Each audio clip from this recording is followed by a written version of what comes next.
ինքնիշխանության կարևորագույն տարրերից մեկը դա որ ինչ որ մեկը քեզանից կախված է ինչ որ հարցում ասեմ կախվածությունները իմ կարծիքով ինքնիշխանության վտանգ չեն, դա նորմալ է։ Թող մենք դրանով կզբաղվենք։ Ոչ թե քո մարմնից կպոկես անընդհատ, հա, Արցախը սոհասեղանին դնելով եւ դրա շուրջ բանակցելով, որ քեզ էլ անընդհատ շանտաժի ենթարկել դրա վերաբերյալ, այլ դու այլ բաներ կառաջարկես։ Այսօր չէ լինի Միչանցկի հարց, այսօր չէ լինի Սյունիքի նկատմամբ սպառնալիք եւ այլն։ Պետքա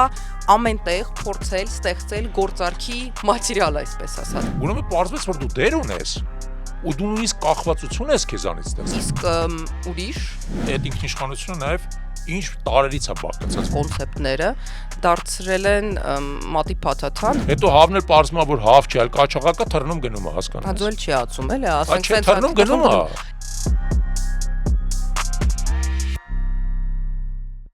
Բարև ձեզ, դուք դիտում եք հայկական գործոնը, ես Նունե Մելքումյանն եմ։ Ես Ավետիք Չալաբյանն եմ, այսօր մենք կխոսենք ինքնիշխանության մասին։ Ինձ թվում է ինքնիշխանությունը, սուվերենությունը, այդ բառերը երևի թե երբեք մենք չենք լսել այնքան հաճախ, ինչքան լսում ենք վերջին մի քանի տարիների ընթացքում, ու ես շատ ափսոսում եմ, որ այս իրապես կարևոր կոնցեպտները դարձրել են մատի փաթաթան, հա, ու դրանով քաղաքական օպոնենտներին լրացնելու միջոց, բայց իրականում ինքնիշխանությունը, սուվերենությունն ինքնին շատ խորը թեմա է եւ խորը խնդիր է եւ մեծ հարցալուծելի թե ոչ լուծելի խնդիր է, ու դրա համար կարծում եմ կարևոր է որ մենք մի հատ խոսենք ու հասկանանք իսկ իրականում ինչ է սուվերենությունը, կա ինքը թե չկա, ում մոտ կա ու ինչքան, ոնց անենք, որ մեր մոտ շատ լինի, հա, ընդհանրապես որտեղ ենք մենք ստեղ գտնվում աշխարհի քարտեզի տեսանկյունից։ Ինքնիշխանությունը եւ ոչ մի երկրի դեպքում բացարձակ հասկացություն չի, այլ համեմատական հասկացություն է, որ երկրներ ունեն ավելի բարձր ինքնիշխանություն եւ ավելի ցածր։ Եվ երկրներ կան, որոնք պրակտիկորեն այլևս ոչ մի ինքնիշխանություն չունեն, երկրներ կան, ինչպես օրինակ Միացյալ Նահանգները, որը համարվում է ամենաբարձր ինքնիշխանության մակարդակ ունեցող պետությունը աշխարհում։ Չինաստանի հետ միասին։ Կարծում եմ Չինաստանի հետ միասին։ Նույնիսկ Չինաստանից էլ մի քիչ ավել, ես եթե խոսանք կհիմնավորեմ, ինչ եմ կարծում, որ Չինաստանից որոշակիորեն ավելի բարձր, բայց Չինաստանը համեմատելի մակարդակի ինքնիշխանություն ունի Միացյալ Նահանգների հետ եւ այն տարբերությունը, որ կա, աստիճանաբար կրճատվում է Միացյալ Նահանգների եւ Չինաստանի միջեւ։ Հիմա նախ եկե արի սահմանումներից սկսենք, սահմանումը տանք, հետո փորձենք այդ սահմանումը բացել եւ հասկանալ դրա հետեւ ինչ է կանգնած։ Ինքնիշխանությունը երկրի դեպքում դա ինքնուրույն որոշումներ ընդունելու եւ դրանք իրականացնելու կարողություն է, ելնելով տվյալ երկրի ազգային շահերից։ Եվ քանի որ ոչ մի երկիր չի գտնվում միայնակ երկիր մոլորակի վրա, ոչ էլ երկրները գտնվում են, ասենք, Մարսի վրա, բնականաբար իրանց ինքնիշխանությունը սահմանափակվում է նաև այլ երկրների ինքնիշխանությամբ եւ բնականաբար սահմանափակվում է նաև այլ երկրների հետ սեփական որոշումները համաձայնացնելու անհրաժեշտությամբ։ Հենց այդ պատճառով է, որ ինքնիշխանությունը չի կարող բացարձակ լինել, նույնիսկ Միացյալ Նահանգների պես հզորագույն երկիրը բարձր ինքնիշխանությամբ որոշակի բաներ ստիպված է լինում համաձայնեցնել, այս վերջերս էլ մենք տեսանք, որ երբ որ չի համաձայնեցնում, այնուամենայնիվ որոշակի հակազդեցություն է դարձնում, հա։ Հիմա հարցը տվյալ դեպքում, թե այդ ինքնիշխանությունը նաև ինչ տարերից է բաղկացած, որոնք են այն որոշումները, որոնք երկրները պետք է ընդունեն։ Դրանք կարող են լինել ռազմական բնույթի որոշումներ, քաղաքական բնույթի որոշումներ, տնտեսական բնույթի որոշումներ, տեխնոլոգիական, իդեպ որը շատ կարևոր է մշակութային բնույթի որոշումներ եւ այլն։ Այդ բոլոր որոշումներում երկրները ունեն որոշակի ազատության աստիճաններ եւ ինչպես ես արդեն ասացի, տարբեր ազատության աստիճաններ։ Սպեկտրի մի ծայրում գտնվում են Միացյալ Նահանգները եւ ենթադրենք Չինաստանը, որոշակի սպեկտրի մյուս ծայրում, ասենք, կարող է լինեն այնպիսի երկրներ, ինչպիսին են օրինակ Կենտրոնական Աֆրիկյան Հանրապետությունը, ոչ ընդհանրապես ոչ մի բան կախված չի, մենք նույնիսկ իր տեղը չգիտենք, բայց այնպես պետություն էլ կա եւ նույնիսկ այնտեղ որքանով ես հիշում եմ ռուսական ռազմական բազա կա, բայց իրանցից ընդհանրապես ոչ մի բան կախված չի եւ իրանք էլ ոչ մի ինքնուրույն որոշում ընդունելու կարողություն չունեն։ Ու կան նաեւ փոքր կղզի պետություններ, բաներ եւ այլն, որոնք ըստ էության անունով են, ենթադրենք, չգիտեմ, Նաուրուն կամ Վանաուտուն, որոնք անունով են պետություն, բայց գտնվում են այլ պետությունների բնականաբար ծիրի մեջ։ Ինձ թվում է, որ այստեղ կարևոր է, որ մենք ինչ-որ բաժանում անենք եւ իրարից տարանջատենք դիպլոմատիան, հա, այսինքն բալանսավորումը որոշակի, որը ԱՄՆ-ն անում է, հա, այսինքն այստեղ միգուցե զիջել, իսկ այնտեղ տալ, իսկ այստեղ վերցնել, դա դեռ ինքնիշխանության վտանգ չի իմ կարծիքով։ Դա հենց որոշակի բալանսավորումը խաղ է, որը ԱՄՆ-ն խաղում է, բայց դա իր ինքնիշխանության վրա որևիցե ձևի չի ազդում, վատ չի անդրադառնում, նույնիսկ եթե ինքը ինչ որ բաներ է որոշում զիջել։ Մեր դեպքում, օրինակ, հա, կամ փոքր երկրների դեպքում ինձ թվում է դա մի փոքր այլ պատմություն է, հա, այսինքն ինձ թվում է որ մեր դեպքում այլ տիպի զիջումների մասին է գնում Ես խոսքը։ ներողություն եմ խնդրում, ես ճշգրտեմ, էլի, ես ինչ ասացի, որ ինքնիշխանություն չի լինում բացարձակ, բայց նա կարող լինի բարձր եւ նույնիսկ շատ բարձր։ Որն է ԱՄՆ-ի դեպքում, ես չեմ վիճում, ես ուզում եմ որ մենք քննարկենք, բայց օրինակ ԱՄՆ-ի դեպքում ինչն է, որ չի թույլ տալիս մտածել, որ ինքը ունի բացարձակ ինքնիշխանություն։ Ասեմ ինչն է։ Կախվածությունները իմ կարծիքով ինքնիշխանության վտանգ Չէ, չեն, դա նորմալ է։ Նայ, ինչն է, որ ենթադրել է տալիս, որ նույնիսկ Ամերիկայի Միացյալ Նահանգների դեպքում ինքնիշխանությունը բացարձակ չի։ Նախ, օրինակ Ամերիկայի Միացյալ Նահանգների էներգետիկ բալանսը բացասական է, այսինքն թե Ամերիկայի Միացյալ Նահանգները աշխարհի ամենամեծ էներգիայի արտադրողն են, իրանք էլ ավելի մեծ սպառող են եւ օրինակ որոշակի կախվածություն ունեն դրսի էներգիայի աղբյուրներից, հա, որպես փաստ։ Եվ եթե ընդ որում դիսպրոպորցիոնալ հիմնականում դա գալիս է արաբական ծոցի երկրներից նավթը, հա, եւ տվյալ դեպքում ասենք եթե նրանք մեկ էլ որոշեն որ գները կտրուկ բարձրացնում են, բան դա խնդիր է ստեղծում Միացյալ Բայց Նահանգների կատաստրոֆա չէ, հենց դրա համար ես համարում եմ որ դա Ամերիկային ընդհանրապես կատաստրոֆա չի սպառնում այդ ինձ թվում է այդ դա ինքնիշխանության, բացարձակ ինքնիշխանության լավ բնութագիր է։ Բայց ուրիշ բան քեզ ասում, նայ, մյուս խնդիրը, օրինակ Միացյալ Նահանգները գտնվում է ամերիկյան մայրցամաքի վրա, հա, ամերիկյան մայրցամաքում Իրանից հարավ գալիս են պետություններ, որոնք էապես զիջում են Միացյալ Նահանգներին իրանց կենսամակարդակով, եւ դրա արդյունքում այդ բոլոր պետություններից, տարածորեն բոլոր պետություններից կա հոսք ներգաղթյալների Միացյալ Նահանգներ եւ Միացյալ Նահանգները ստիպված այդ հոսքի հետ պայքարել, մենք էլ քո հետ խոսացել ենք դրա մասին մեր նախորդ թողարկումներից մեկում, որ դա Միացյալ Նահանգներում հիմա դառել է լրջագույն խնդիր։ Հիմա եթե Միացյալ Նահանգները բացարձակ ինքնիշխան լինեին, ուղղակի միացած անվերջ պատ կկառուցեին ու կասեին ոչ մեկի չենք թողում, բայց իրականում տեսնում ես որ տենց չի, իրական լուրջ խնդիր է դարել եւ ներքին քաղաքականության խնդիր է եւ մտածում եմ ոնց դա անեն, որպեսզի բոլորը չբանանեն, չկռվեն եւ այլն, որը ցույց է տալիս, որ նույնիսկ Միացյալ Նահանգների դեպքում կան որոշակի սահմանափակումներ, կան գործոններ, որոնց պետք է հետ հաշվի նստել։ Դրանով հանդերձ ուզում եմ ասեմ հետեւյալը, այո, Միացյալ Նահանգները շատ բարձր ինքնիշխանության մակարդակ ունի, որովհետեւ այլ երկրներից ըստ էության բաժանված է օվկիանոսներով, դա պաշտպանական հզորագույն ոնց որ բան է, հա, պատնեշա մնացած երկրների համար։ Եթե հիշում ես, վերջերս մի հատ այլ երկրի նախագահ խոսակցության մեջ ասաց, հեսա Ռուսաստանը ձեզ էլ կհասնի, այդ երկրի նախագահն էլ ասաց Միացյալ Նահանգները, ասաց, սպասես, այդ քո որոշելու հարցը չի։ Թող մենք դրանով կզբաղվենք։ Դու մեր տեղը մի մտածի։ Դու մեր տեղը մի մտածի, թող կզբաղվենք։ Այդ իմիջիայլոց Միացյալ Նահանգների առանցքային առավելություններից մեկն է եղել պատմականորեն օվկիանոսներով ուրիշներից բաժանվածները, բայց նույնիսկ դա բացարձակ չէ, որովհետև օրինակ երկրորդ համաշխարհային պատերազմի ժամանակ եւ գերմանացիները եւ ճապոնացիները սուզանավերով սպառնում էին Միացյալ Նահանգներին, որովհետև շատ մոտ էին եկել նրա ափերին։ Դե հասան իրականում Պերլ Հարբորով հասան։ Պերլ Հարբորի մասին էլ չեմ ասում, բնականաբար դրա մասին գիտենք, բայց օրինակ մի հատ պահ կար, երբ որ Միացյալ Նահանգների նույնիսկ արևելյան նավահանգիստները Այո։ իրանք սահմանափակ թողունակություն ունեին, որտեղ գերմանական սուզանավերը խանգարում էին նավագնացության։ Ուզում եմ ասեմ, նույնիսկ այդ դեպքում պետք է հասկանալ, բացարձակ չի, բայց նորից շատ բարձր է։ Ուղղակի իմ կարծիքով այդ արտահայտությունը, որ դու արեցիր, իրականում շատ մոտ է նրան, ինչ եմ ես պատկերացնում, դե լավ, գրեթե բացարձակ ինքնիշխանության տակ այն, որ եթե քո մոտ, օքեյ, քո երկրի մոտ կարող են լինել տարբեր կապեր եւ կախվածություններ, բայց այդ կապերի եւ կախվածությունների խզումից երկիրը կատաստրոֆայի չի ենթարկվի, իրան էգզիստենցիալ վտանգ չի սպառնալու։ Այդ դա ինձ թվում է ամենամոտն է բացարձակ ինքնիշխանությանը կամ ամենաբարձր աստիճանի ինքնիշխանությունը, որը որ մենք կարող ենք ընդհանրապես պատկերացնել։ Բայց կան երկրներ, որոնք որ միջին ինքնիշխանություն ունեն ու կան երկրներ, որոնք որ քիչ ինքնիշխանություն ունեն, ինչպես դու նշեցիր։ Հիմա ինձ թվում է, որ մենք պիտի այս առումով բական ազնիվ լինենք եւ հասկանանք, որ մենք պիտի ձգտենք ոչ թե բացարձակ ինքնիշխանության, դա ուղղակի դա սուկ է, այլ դեպքում դա մենք ինձ թվում է, ես շատ պեսիմիստական միգուցե ինչ-որ բան ասեմ, բայց ինձ թվում է մենք այսօր հասել ենք այն կետի, որտեղ որ այդ միջին ինքնիշխանությունը պիտի լինի մեր համար ազգային նպատակ, երազանք ու սենց ինչ-որ մի հատ ման, որովհետեւ իրողությունները ամրագրենք, էլի նայ։ Եթե խոսում ենք Հայաստանի Հանրապետության մասին, այս պայդրությամբ Հայաստանի Հանրապետությունը, որքան էլ ցավալի է դա արձանագրել, ցածր ինքնիշխանությամբ երկիր է, ընդ որում նա ցածր ինքնիշխանությամբ երկիր է անկախությունից ի վեր, բայց վերջի շրջանում նրա ինքնիշխանությունը էապես նվազել է նաև, մասնապես նաև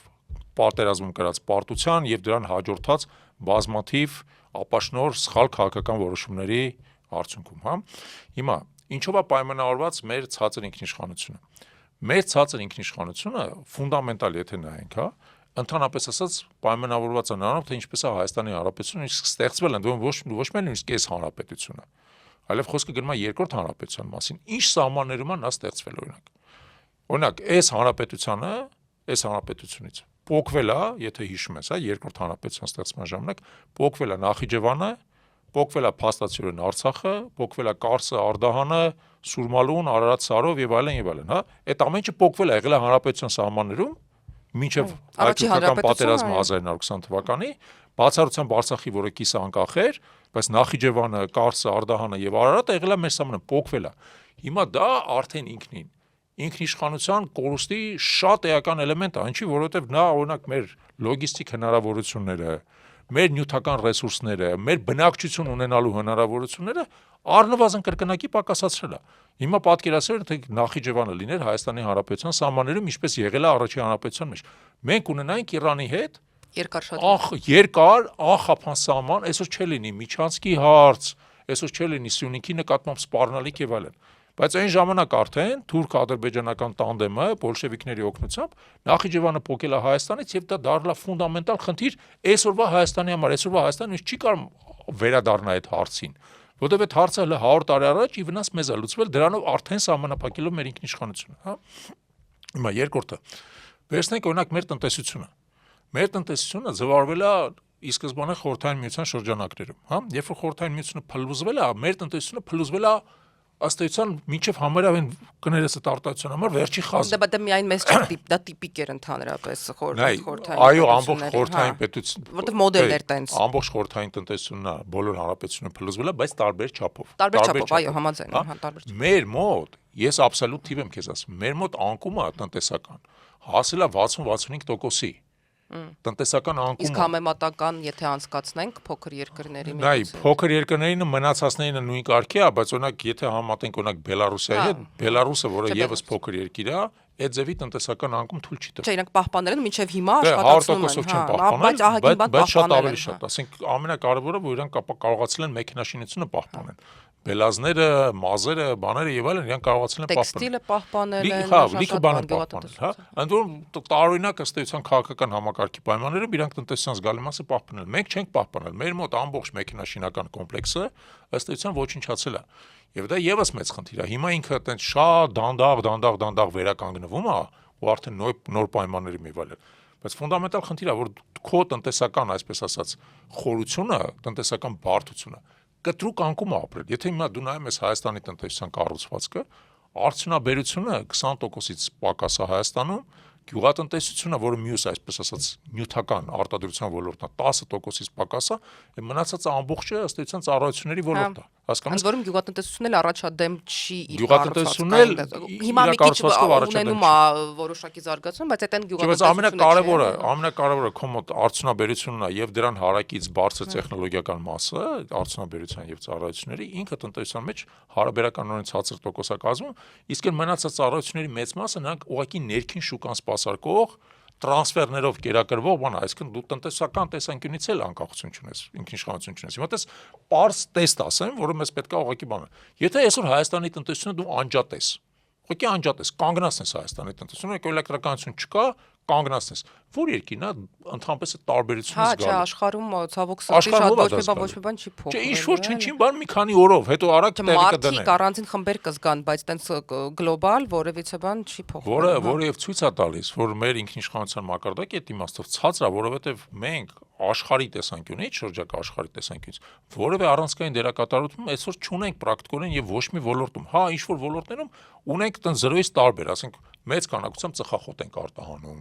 մոլիբդենի խտանյութ ենք արտահանում։ Օրինակ մոլիբդենի խտանյութի դեպքում կարող է տարբերությունը զգացվի, բայց դա էլ շատ նեղ նիշային սեգմենտ է, հասկանում ես։ Քանի որ մենք փոքր երկիր ենք եւ դեմոգրաֆիկ էլ փոքր երկիր ենք, միգուցե մեզ պետքա կենտրոնանալ ավելի ծավալը հեշտ մեծացնող ինչ որ ոլորտների վրա, օրինակ դու նույն բարձրակետի տեխնոլոգիաների մասին խոսեցիր, բայց դու բերում ես ինձ եւս մի մտքին, այ վերջերս հիշեցինք էլի Տրամպին, Զելենսկուն հիշեցինք իրանց խոսակցությունը ու բոլորը վերջերս քննարկում են ու շատ քննադատում են այն, որ Տրամպը իրանց հարաբերություններն անընդհատ անվանում է գործարք, ասելով որ դու գործարք չունես կամ դու քարտեր չունես եւ այլն, բայց ես հասկանում եմ, որ դրա տակ որոշ մարդկանց մոտ ինչ որ էմոցիաներ են առաջանում, որովհետեւ դա ցինիկ է թվում, որովհետեւ այնտեղ մարդկային կյանքեր են, ես հասկանում եմ, բայց ես ահագին լավ եմ վերաբերվում այդ գործարքի պես սա ձևակերպելուն, ասեմ ինչու, որովհետեւ ես կարծում եմ, որ այստեղ իրականում բանալին է նրա, ոնց փոքր երկիրը կամ միջին երկիրը կամ ցանկացած երկիր կարող է իր սուվերենությունը բարձրացնել։ Դու ոլորտները ասացիր, իսկ ես ասում եմ, որ պետքա ամենտեղ փորձել ստեղծել գործարքի մատերիալ, այսպես ասած, հա։ Այսինքն մեր մոտ այսքան ժամանակ ինչ էր տեղի ունենում մեր 90-ականներից ի վեր։ Մեր մոտ մեր միակ գործարքը Արցախն էր, հա, ու հայ-թուրքական սահմանը։ Այդ երկու գործարքներ։ Ու դրա համար հենց հարցը հասնում էր ինչ-որ խոսակցություններին, մենք դրա մասին էինք խոսում։ Իմ կարծիքով մեզ պետքա ստեղծել նոր շերտեր գործարքների վրա, որ դա չգա չհասնի մեր էգզիստենցիալ լինել չլինելուն, որ մենք քարտեր ունենանք այդ բանակցելուն, կլինի դա ինչ-որ բան արտադրել է, թե կլինի դա ինչ որտեղ բանակցողի դերում լինելը միգուցե չէ, որ մենք սփյուռք ունենք ամենտեղ բրոկեր լինելը, հա, այսպես ասած, թե կլինի դա ավելի շուտ հասկանալը աշխարհում ինչ կլինի ու փորձել ինչ-որ բան անել, թե կլինի դա լոբին, բայց մենք պետք է այդպես քարտեր ստեղծենք մեր համար, ուրիշ տարբերակ ստեղ ես չեմ տեսնում, էլի, ինչի հնարավորություն ունենք։ Արի, հա։ Նախ շատ ճիշտ ես նկատել, որ այսպես ասած մեր գործարքի, ոչ թե գործարք, այլ գործարքի առարկան անկախությունից ի վեր մեր կողմից Արցախի հանրապետության ամբողջ հանրապետության, ներառյալ այսպես ասած բուֆերային գոտին, այդ ամբողջ հանրապետության վերահսկողությունն էր։ Դա կարևորագույն գործարքի նյութ էր, որը այս գործող իշխանությունը վատնեց, ամբողջովին վատնեց։ Դա ամբողջովին տրված է դիմացը ոչ մի բան չստանալով։ Բացարձակ դա գործարքել չէր, դա Չէ, ուզում եմ ասեմ, դա հատուկ կամ ապաշնորհ պետք լինել կամ չգիտեմ թշնամի, որպեսզի ունենալով այդ կարգի հզորագույն ակտիվ, դու այդ ակտիվը ամբողջովին վատնես դիմացը ոչ մի բան չստանալ, որովհետև Հայաստան Հանրապետությունը բացարձակ ոչ մի բան չի ստացել։ Ոչ մի բան չի ստացել դրա դիմաց, հա։ Դուք կարող եք փորձ ինչ-որ պրեֆերենցիաներ, արտոնություններ ստանալ ինչ-որ այլ հարցում չկա, ոչ մի։ Որ էլի նշենք, որ բարոյապես ոչ մի կերպ չի բանանում, բայց էդ էլ չկար, նույնիսկ այդ չկար։ Ոչ մի բան չկա, հա։ Հիմա ինչն է, որ կարողա դառնա գործարքի առարկա ապագայում։ Նախ այդ նույն տարածքների նկատմամբ վերահսկողության վերականգնումը։ Երկի շատ ավելի բարդ է լինելու, քան թե առաջ անգամ, որտեղ առաջ անգամ այնտեղ կար պայքարող բնակչություն, առաջ անգամ կար միջազգային իրավունքը մեր կողմից եւ այլն։ Երբ որ դու կներես, մեղմ ասած թեյնիկից ջուրը լցնում ես հողի վրա, հետո այդ հողից ջուրը հետ հավաքել լցնել թեյնիկի մեջ այդքան հեշտ չի, ոչ թե ընդհանրապես հեշտ չի, շատ ավելի բարդ է։ Հիմա այս իշխանությունը այդ արել, թեյնիկից ջուրը լցել է հողի մեջ, այդ ջուրը ներծծվել գնացել է։ Ոնց է հետ հավաքելու թեյնիկի մեջ ջուր լցելու։ Դրանք չեն պլանավորում, մենք ենք ուզում, հա, մենք ենք ուզում, հա։ Մենք ենք ուզում, այսինքն այդտեղ մեր լեգիտիմ իրավունքը վերականգնելը Արցախի նկատմամբ օրինակ կարևորագույն գործարքի առարկա եւ այս տարածաշրջանում քո սեփական դիրքավորման կարևորագույն տարերից մեկն է։ Դրա համար երբեք չի կարելի Արցախի նկատմամբ իշխան իրավունքը զիջել, իդեպ հուսում եմ այս իշխանությունը չի հասցնի մինչև վերջ այդ անել, էլի։ Իսկ իր ժամկետը սահմանափակա արդեն երևում է ինչքան է մնացել, պետքա թույլ չտալ, որպեսզի Արցախի նկատմամբ իրավունքից վերջնական հրաժարում տեղի ունենա։ Ասենք սահմանադրության փոփոխություն եւ այլն։ Հիմա, բայց մյուս բաներին անդրադառնանք, որտեղ իսկապես կարևոր է հասկանալ մյուս որոնք են մեր համար։ Հիմա տես ռուս-ուկրաինական հակամարտության համատեքստում հետաքրքիր բան առաջացավ։ Օրինակ մենք տեսանք, որ Հայաստանի ներմուծում արտահանում երկուսն էլ 3 անգամ աճել են եւ Հայաստանում ֆինանսական ինդուստրիան, որ այդ ամբողջը սպասարկում է, նա տարածորեն վերջի 2-3 տարիների ընթացքում բում է ապրել։ 2024 թվականին առաջի անգամ ֆինանսական ոլորտի ակտիվները գերազանցել են համախառն ներքին արդյունքը։ 1. Բանկերը մեր Երկրորդը մեր բանկերը անցյալ տարի ստեղծել են համախառն ներքին արդյունքի բանկերը մնացած ֆինանսական կառույցներ, բայց հիմնական բանկերը համախառն ներքին արդյունքի 10%-ը։ Դա ֆանտաստիկ թիվ է, որ դու մտածես Հայաստանի պես աղքատ երկրում, հարաբերական օրինա, համախառն ներքին արդյունքի 10%-ը ֆինանսական ծառայություններն է ստեղծում։ Դու մտածում ես, ոնց է հնարավոր, օրինակ կրթությունը ընդամենը 2.5%-ն է, առողջապահությունը ընդամենը 5%-ն է, ոնց կարա ֆինանսական ծառայությունը այդ կարգի հավելյալ արժեք ստեղծի։ Ու դու հասկանում ես, որ միակ ձևը, որ դա հնարավոր է, որովհետև նա արտաքին հոսքեր է սպասարկում։ Հա, նշանակում։ Ու մեկ էլ պարզվեց, որ այդ արտաքին հոսքերի սպասարկումը կարևոր է շատ։ Արտաքին հոսքերի սպասարկումը, որովհետև Ռուսաստանի համար մասնավորապես դա դարձել է սեփական տնտեսության կենսունակությունը ապահովելու կարևոր գործոններից մեկը, ոչ միակը, ինքը դա անում է Ղազախստանի միջոցով, ինքը դա անում է Ադրբեջանի, Վրաստանի միջոցով, բայց Հայաստանի միջոցով բավական մեծ ծավալ է գնում։ Ուրեմն պարզվեց, որ դու դեր ունես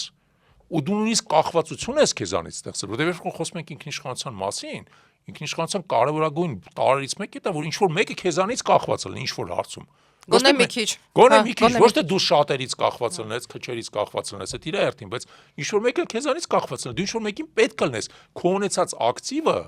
կարևորություն ստանձնի, հասկանում ես։ Այդ օրինակը։ Երկրորդ օրինակը, որի մասին ուզում եմ ասեմ։ Մեր օրինակը չի, բայց ցույց կտամ մերի վրա, հա։ Թուրքիան այս ընթացքում վերջի 20 տարիների ընթացքում կարողացավ իր ինքնիշխանության մակարդակը էապես բարձրացնել ռազմարտությունաբերություն զարգացնելու միջոցով։ Էապես բարձրացնել ռազմարտությունաբերություն։ Հա, այսինքն իրանք դարձել են ենթադրենք անօթաչու թռչող սարքերի ամենամեծ արտահանողներից մեկ աշխարհում, եթե ոչ ամենամեծը։ Ու դա կարևորագույն կռվան է իրանց ձեռքում դարձել։ Ինչի որտեղ իրանք հնարավորություն ունեն միջամտել կոնֆլիկտների մեջ, ըստ էության, ոնց որ իրանք միջամտեցին Արցախյան կոնֆլիկտին կամ Ուկրաինայում կոնֆլիկտին, առաջի կամ Սիրիայում կոնֆլիկտին, կամ Լիվիայում կոնֆլիկտին, այդ կոնֆլիկտներին միջամտել առանց մեկ մարդկային զոհի, որտեղ անօթաչու թռչող սարքը ըստ համարման անօթաչու է, անմարդ է, հասկանում ես,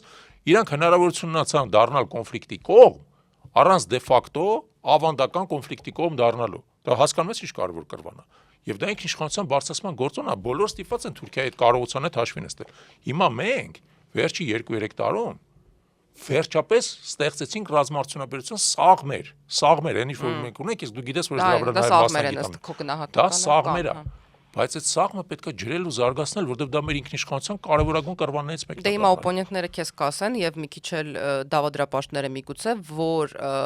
Հայաստանը այն աստիճան չի ունեցել երբևիցե ինքնիշխանություն ու կախված է եղել մի երկրից, բարձր Ռուսաստանի մասն են խոսում, որը թույլ չի տվել, թույլ չի տալիս եւ այլն։ Ես չեմ ընդունում ճիշտ ասած այդ բանը։ Ես հասկանում եմ, որ իհարկե, եթե դու կախված ես ինչ-որ մեծ երկրից, կայսրությունից մեր դեպքում, ապա այո, իհարկե այդ կայսրությունը ձեռքա տալիս, որ դու իրանից կախված լինես, այլ ոչ թե ձեռքա տալիս, որ դու ինչ-որ գնաս անկախ Հայաստան դարձ անկասկած, բայց ես հենց նորից ուզում եմ դրա համար վերադարձնել մեզ գործարքների թեմային, էլի, որովհետև դու Իրան էլ պիտի գործարքներ։ Այսինքն ես սա վիզուալ պատկերացնում եմ որպես sense մի հատ կաղամբ, որտեղ մեջտեղը քո էգզիստենցիալ հարցն է, քո Արցախն է, քո սահմաններն են, հա, քո ազգայինն է, իսկ շուրջը այդ կաղամբի վրա այդ բոլորը գործարքներ են, որոնք որ դու կարող ես առաջարկել։ Մեկը կլինի որտեղ որ դու ինչ որ առաջարկ ունես, մեկը կլինի որտեղ որ քեզնից կախված են, մյուսը կլինի այս ոլորտում, այն ոլորտում, բայց դու ոչ թե քո մարմնից կպոկես անընդհատ, հա, Արցախը սողասեղանին դնելով եւ դրա շուրջ բանակցելով, որ քեզ էլ անընդհատ շանտաժի ենթարկեն դրա վերաբերյալ, այլ դու այլ բաներ կառաջարկես ու նույն ուկրաինական ռուս-ուկրաինական պատերազմի վերաբերյալ ուզում եմ ասեմ, այո, մենք լիքը բենեֆիտներ, այսինքն շատ օգուտներ ստացանք այդ ընթացքում, բայց ակնհայտորեն եթե մենք պատրաստ լինեինք դրան, կարող էինք էլ ավելի շատ պատկեր ստանալ, այսինքն ստեղ նաեւ պետքա մոտեցում, քո պետությունը պիտի ունենա այդ մոտեցումը, որ ինքը անընդհատ պիտի հասկանա որտեղ է ինքը էլի գործարքներ ստեղծում ու որտեղ է խաղաքարտեր ստանում իր համար։ Մեր նախորդ թողարկման ժամանակ խոսում էինք նրա մասին, որ օրինակ Թուրքիան ունի նախաձեռնողական մոտեցում, հա, դրա համար օրինակ ռուս-ուկրաինական կոնֆլիկտի ամենամեծ շահառուն կարելի ասել աշխարհում Թուրքիան է դարել։ Այս ընթացքում ինքը այդ նախաձեռնողական մոտեցման հաշվին իր համար մեծ քանակությամբ տարբեր ոլորտներում զենք ծախել են, բանակցությունների մեջ մտել են, ցորենի գործարքի վրա նստել են, Սիրիան գրավել են, Արցախը գրավել են եւ այլն, Արցախը Թուրքիան չի գրավել, Ադրբեջանը չի գրավել, այդ պետք է հասկանանք։ Այդ ամեն ինչը իրանք արել են, այդ ամեն ինչը օգտվելով ռուս-ուկրաինական կոնֆլիկտից եւ արել են, որովհետեւ անընդհատ կարողացել են հաշվարկեն, որ սիտուացիայում իրանք ինչ ունեն տալու, ինչ ունեն ստանալու։ Օրինակ տես մենք բնականաբար Արցախի կորստին ահավոր զգացմունքային ենք վերաբերվում, որովհետև դա մեր մսից ու արյունից է, բայց եթե դու աշխարհին նայում ես թուրքական աչքերով, թուրքերը ռուսներին ինչ-որ բան տվել են, որ դրա դիմաց այդ ինչ-որ բանը ստանան, հասկանում ես, ինչ են տվել։ Օրինակ տվել են չեզոքություն։ Օրինակ ասել են, գիտես ինչ, էլ ուկրաինացիներին բայրակտար չենք տա, կամ մի կես տարի աշկ կփակենք նրա վրա, այն ինչ-որ դուք այնտեղ անում եք եւ այլն, այսինքն մտել են քո ասած առևտրի մեջ գործարք են կնքել, որի գինը Արցախն է եղել։ Այդ գինն էլ մեր ջանից են փոկել տվել, հասկանում ես։ Դրա համար այդ տրամաբանությամբ, որ մենք նայում ենք, ես լրիվ համաձայն եմ քո հետ։ Մտածի իսկականից ինչ ակտիվներ է ստեղծում։ Հիմա ինչ ակտիվ մենք ունենք, որը բացարձակ չենք օգտագործում։ Սփյուռքը մենք ունենք, տես Սփյուռքը մի քիչ վերացական, չէ, հենց դրա մասին եմ ուզում խոսամ, բայց Սփյուռքը մի քիչ վերացական արտահայտություն է։ Արի կոնկրետացնենք ինչ ունենք։ Ուրեմն մենք աշխարհի 3 հզորագույն երկրներում, իսկ աշխարհը ունի 5 հզորագույն երկիր, հա, որոնք Միացյալ Ազգերի Անվտանգության խորհրդի մշտական անդամներ են։ Ամերիկայի Միացյալ Նահանգներ, Չինաստան, Ռուսաստան, Ֆրանսիա, Մեծ Բրիտանիա։ Շատ կոնկրետ այդ 5-ն են, որոնք օրինական Անվտանգության խորհրդի մշտական անդամ են, միջուկային գերտերություններ են, հզոր էկոնոմիկա ունեն եւ ամենաբարձր ինքնիշխանությամբ երկրներն են, հա։ Հիմա նայ այդ 5-ից 3-ում որոնք են Միացյալ Նահանգները, Ֆրանսիան եւ Ռուսաստանի Դաշնությունը, մենք ունենք հոծաթիվ Սփյուռք, հոծաթիվ, ընդ որում Ռուսաստանի դեպքում մոտավորապես բնակչության 1.5%-ն է, Ֆրանսիայի դեպքում մոտավորապես բնակչության 1%-ն է, Միացյալ Նահանգների մոտավորապես բնակչության 0.5%-ն է, հա, այսինքն իրանք բավական շոշափել են։ Հիմա նայ,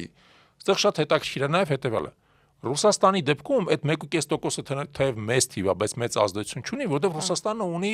քաղաքական շատ սպეციფიկ համակարգ, որում մարդկանց մեծ թիվը նույնիսկ ի վերջո արդյունքի վրա չի ազդում։ Մենք անպայման Ռուսաստանի մասին էլ առանձին թողարկում կանենք, բայց հա։ եթե խոսում ենք Ֆրանսիայի եւ Միացյալ Նահանգների մասին, այստեղ շատ հետաքրքիր առանձնահատկություն առաջանում։ Ֆրանսիայում քաղաքական սպեկտրը հիմա ահա որ ֆրագմենտացված է, դրա համար այդ 1%-ը կքվեարկի օրինակ Մակրոնի օգտին կամ մակրոնիստների, թե Լեպենի օգտին կամ ազգային ճակատի, շատ լուրջ հարց է, որովհետև դա քաղաքական ընդհանուր հավասարման վրա լուրջ ազդեցություն է թողում։ Եվ մանավանդ եթե քո հայկական ձայնը, այսպես ասած, կոնսոլիդացված է, նրա ազդեցությունը ել ավելի է մեծանում։ Միացյալ Նահանգների դեպքում թեև ընդամենը 0.5%-ն է, ոչ թե 1%-ը, այնտեղ էլ ուրիշ առանձնահատկություն կա։ Դու հիշում ես, որ նախագահի ընտրությունը տեղի է ունենում ոչ թե բացարձակ արդյունքով, այլ ընտրիչների ձայներով։ Այդ ընտրիչների ձայները որոշվում են մի քանի, այսպես ասած, վիճելի նահանգներում։ Battleground, այսպես ասած, կամ մարտադաշտ նահանգներ։ Ու էլի կոնցենտրացիան շատ կապ ունի այստեղ հայկական համայնքի, իսկ ինքը կոնցենտրացված է։ Այդ մարտադաշտ նահանգները, որ մոտապես 7-8-ն են, դրանցից 2-ում Պենսիլվանիայում եւ Միչիգանում հայերը բավական կոնսոլիդացված ներկայություն ունեն։ Ուրեմն պարզվում է, ընդ որում այդ ընդհանուր հայության փոքր մասն է, բայց իրանց կոնսոլիդացված ներկայությունը կարող է ազդի այդ նահանգների ընտրությունների վերջնական արդյունքի վրա։ Ուրեմն դու պետք է մտածես ոնց է այդ գործոնը մաքսիմումի հասցնում։ Ոնց է այդ մարդկանց, որոնք ապրում են Պենսիլվանիայում կամ Միչիգանում, առավելագույն կերպով օգտագործում իրանց այսպես ասած քաղաքական կշիռը, ոնց է բազմապատկում։ Դրա լավ օրինակը այն է, թե ոնց են հրեաները դարել։ Հրեաները Ամերիկայի Միացյալ Նահանգների բնակչության ընդամենը 2%-ն են։ Ընդամենը 2%-ն են։ Հա, հայերից 4 անգամ շատ են։ Բայց 20%-ը բայց իրանց ազդեցության տեսանկյունից մի 100 անգամ շատ են հայերից, եթե ոչ 1000, էլի, այլ չեմ ասում ԱՄՆ-ի արտաքին բանով։ Իդեպ մեր դիտողներին էլ խորհուրդ կտանք, մենք կթողնենք, կսկսենք ինձ թվում է թողնել մեր բնութագրում տեսահոլովակի ինչ որ գրքեր, ինչ որ տենց հետաքրքիր բաներ, որ կարելի է կարդալ։ Այդ առումով շատ հետաքրքիր հոդված կա, որի մասին էլի կխոսել ենք, այդ The Israel Lobby-ն, որտեղ որ շատ մանրամասն պատմում է, ինչպես են հրեաները դրան հասել, ու ես դրան էլ եմ ուզում գալ, որովհետև միայն ընտրություններով չի, միայն ընտրություն, այնտեղ ինչ ասես եղել է, էլ վատ PR կազմակերպել, եթե դու մեր հետ չես, ինչ որ մեկին խայտարականել, հակառակը ինչ որ մեկին դարձնել հերոս եւ բերել իրան, չգիտեմ, ինչ որ բենեֆիտներ տալ, օգուտներ տալ, համայնքի տեսանկյունից, բայց ինչ ասես, եւ ի վերջո Իսրայելը ստացել է ԱՄՆ-ի արտաքին օժանդակություն, հա, որը անփոփոխ է, անկախ նրանից թե դեմոկրատներն են, թե հանրապետականներն են, եւ որոշակիորեն ազդում է նրա վրա, որ ինքը ինքնիշխան լինի, որովհետեւ սա շատ հետաքրքիր օրինակ է իմ կարծիքով ինքնիշխանության, երբ որ փոքր երկիրը լոբիի միջոցով ու իր ազդեցության միջոցով այնպես է անում, որ ոչ թե ինքն է կախված, տենց ինքը իհարկե կախված է, բայց ինքը իր կախումը ահագին նվազեցնում է ԱՄՆ-ից այդ տեսանկյունից։ Ինձ թվում է այդ մեր համար ռուսական արտահայտություն կա հայերեն թարգմանում, էլի, ասում է պարզ չի, տվյալ դեպքում հա, ես չէի ուզում նա պոչը շարժում, թե պոչնա շարժում շանը։ Ես չէի ուզում ասեի, բայց ինչպես ասում են ամերիկացի օգտատերերը, ասում է Israel owns America, էլի, ասում է ինքը տերն է Ամերիկայի, այսպես ասենք, էլի իրականում։ Հասկանանք ինչու է, հասկանանք ինչու է, տես որովհետև դա օրինակ Իսրայելի ինքնիշխանության հենասյուներից գրավականն է, ես կասեի, հենց գրավականն է։ Հենասյունը, չէ, միակը չի, բայց հենասյունը, տես իհարկե բազմաֆակտոր է, հիմա եւ բոլոր գործոնները չեն կարողանա թվենք, բայց մի քանի գործոն նախ հասկանալի է, որ ասենք հրեական բանը բնակչությունը Ամերիկայում բավական մեծ է, բայց ինքը ոչ միայն մեծ է, ինքը նախ կոնցենտրացված է, ասենք օրինակ Նյու Յորքում է կոնցենտրացված, որ առանցքային նահանգներից մեկն է, հա, կամ Լոս Անջելեսում, Հոլիվուդում եւ այլն, բայց մի հատ նայենք իրանք որտեղ են, շատ քիչ հրեա կա, որ գործանում բանվորություն է անում, հա, կամ ասենք բան առաքիչ է աշխատում, կամ տաքսու վարորդ է աշխատում։ Էթնիկ կարող է, բայց այդ իրաց բանը չի։ Մեծ մասը որտեղ է։ Մեծ մասը գտնվում են ֆինանսներում,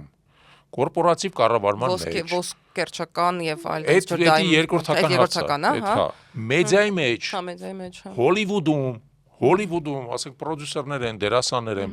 բարձր տեխնոլոգիաներում եւ այլն, այսինքն իրան գտնվում են այն ոլորտներում, որտեղ առանձին վերցած մեկ մարդը շատ լուրջ լծակ է ստանում, ազդեցության լծակ է ստանում, հասկանում ես, եւ ընդհանուր ոչ միայն Միացյալ Նահանգների, ամբողջ աշխարհի վրա ազդեցության լծակ է ստանում։ Բայց կախում են ստեղծում երկրի ներսից, փաստորեն էլ, հա, բնական, ասենք ամենապարզ օրինակը վերցնենք Մարկ Ցուկերբերգը, հա, պարզ է, չէ՞ որ հրեա երիտասարդ է,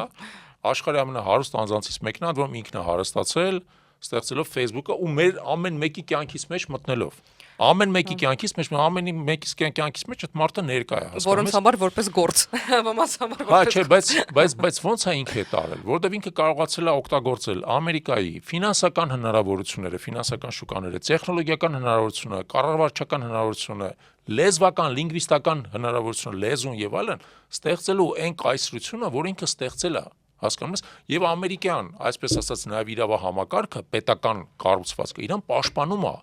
Ավելին, նա շահագրգռված է այդ համակարգը նրանում, որ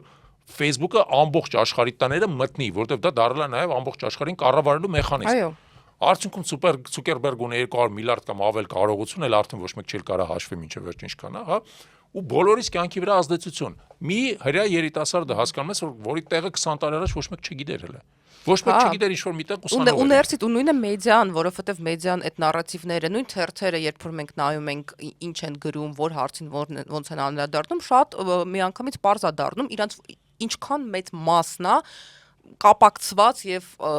հենց հրեաների հետ, հա, հրեական համայնքի հետ, որովհետեւ ինֆորմացիան ներկայացվում է այնպես ոնց որ ինքը ներկայացվում է, հա, եւ այն բաներով ոնց որ այդ շեշտադրումներով, ու դա ոչ միայն մեդիան, կինոնկարները, որոնք որ նկարահանվում են, հիմա դրանք փայլուն կինոնկարներ են, նույն Շինդլերի ցուցակը եւ հա, որը ինքը փայլուն նկա, բայց եկեք մի հատ հիշենք Սպիլբերգի ընդհանրապես կենսագրությունը ինքը բազմաթիվ անգամներ է նկարահանել այդ տիպի կինո Մյունխենը եւ այլն, այսինքն այդ ամեն ինչը ստեղծում է եւ նարատիվները, եւ մոտեցումները, եւ ի վերջո Ամերիկան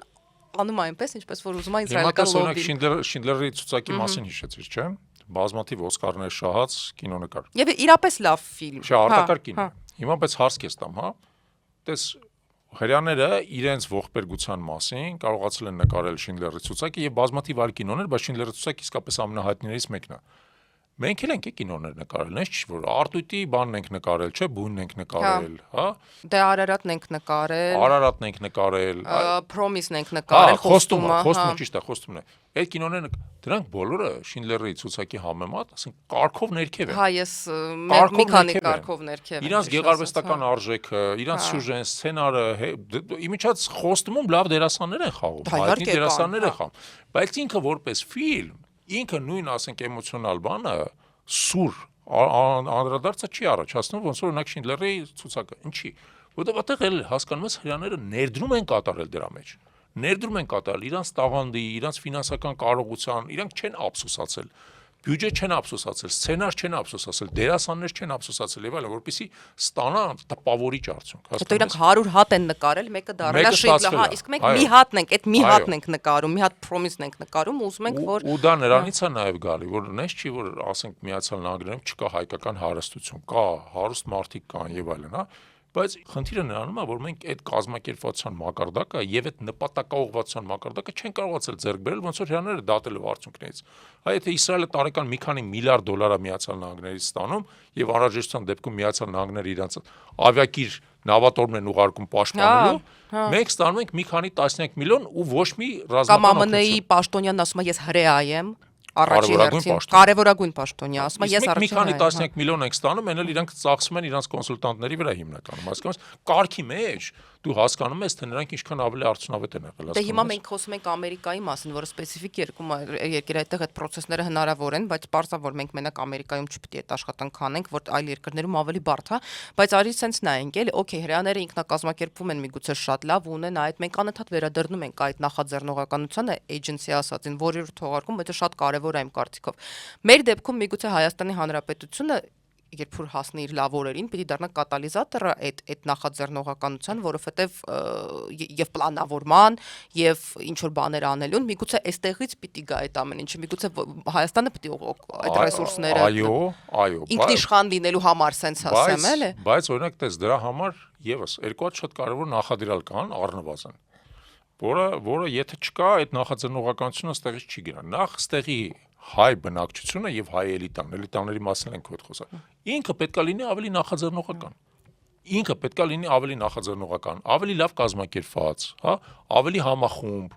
ավելի թիմային գործող, ավելի երկարաժամկետ խնդիրներ դնող եւ այլն։ Ավելի անվախ, ավելի խիզախ, պակաս կոնֆորմիստ։ Նայում ես հիմիկվա էլիտային հայկական։ Ասենք զարմանում ես էլի, ասենք բանում խոհանոցներում քչփչում են այս իշխանության դեմ, բայց գնում են, ասենք, ձեռ են սխմում ու փորձում են ցույց տալ իրենց Մի հատ Ռուբեն հավատարմությունը։ Վարդանյանի մասին ստատուս շեր չեն անում, որովհետև մտածում են, որ այդ իրանց կարող է վատան Ռուբեն Վարդանյանի մասին, ինչ մասն է խոսում, Այո, հիմա, Որը հիասթափություն բայց երկրորդ բանի մասին քեզ ուզում եմ ասեմ, տես, ես մի անգամ բախտ վիճակվել լինել Իսրայելում եւ ներսից զգալ այնտեղ մթնոլորտը, հա։ Իսրայելը հետաքրքիր է այն իմաստով, որ ինքը ըստ էության ազգային ինքնագիտակցության վրա կառուցած ծայրահեղական ինչ-որ իմաստով կոնստրուկցիա է, ծայրահեղական, այսինքն այնտեղ ազգային ինքնագիտակցությունը եւ ազգի, այսպես ասած, գերակայության խնդիրը հասցված է ծայրահեղ մակարդակի, հա։ Հիմա եւ ինքնությունը։ Հիմա հարց, եթե դու քո պետությունը դրած ազգային ինքնությունը ջարդում է, դու ո՞նց ես կարողանալու աշխարհում երբևիցե ինքնիշխանության Չենց հասնել։ թվում անիմաստել է այսօրվա օրը քննարկելը, Չէ, բայց ես ուզում եմ, որ մենք կապը տեսնենք, հասկանում ես։ Ես ուզում եմ, որ մենք հասկանանք, որ եթե քո պետությունը ելնելով այս կամ այն նկատառումներից, ասենք հարևանների հետ հաշտության հասնելու բանի, քո ինքնության հիմքերն է սկսում խախտել, դու ոչ միայն հաշտության չես հասնի, դու ընդհանրապես ոչ միտեղ չես հասնի, որովհետև քո ինքնիշխանությունը դրա պատճառով շարունակական անկում է ապրելու, ինչի որովհետև դու չես կարողանալու քո ժողովրդին, քո էլիտային մոբիլիզացնես ինչ-որ մի նպատակի շուրջ, նպատակի համար հիմք է պետք, գաղափարական։ Դու իրանցքի Հայաստանում չես պահելու, որովհետև եթե Հայաստանը իր ձևով չունի իր ազգային տեսքը, հա, չունի իր ազգայնական տարը եւ չի տարբերվում պայմանական ինչ-որ կողքի այլ երկրներից, հենա ինչի համար է հայ մարդը մնում ստեղ ապրում։ Դու ուղղակի չես պահելու ոչ ոքի։ Քո մոտ ամենապայծառ ուղեղները ուղղակի թողնելու են գնան։ Իդեպ գործարքի մասին էինք տենց խոսում ու խոսում էինք, որ մենք Արցախի դիմաց ոչինչ չստացանք եւ ինձ համար դա 100% ճշմարտություն է եւս, այդ առումով լրիվ համաձայն եմ, բայց մեր մոտ կա մի սեգմենտ մարդկանց, իրանք մեզ կարող է եւ չեն դիտում, որոնք ասում են ոնց հիշում ես ինչ էր կատարվում այդ օրերին 23 թվականի ազատվեցինք Արցախը տվեցինք բայց Ռուսաստանից ազատվեցինք այսինքն ինչ որ նարատիվներ էին գնում ու ինձ թվում է այս կոնտեքստում երբ որ մենք ինքնիշխանությունը քննարկում ենք հնարավոր չի դրա մասին չխոսել արմատապես կեղծ եւ շատ բարոյապես սխալ արտահայտություններ են, որոնք այսնանք, բայց բացի դրանից նաեւ սուտ, որովհետեւ դա ուղղակի այդպես չի, հա, այսինքն այնպես չի, որ մեզ դրանից հետո բացվեցին, չգիտեմ, պայմանական Եվրամիության դռները եւ մեզ միանգամից դարձանք Եվրամիության անդամ,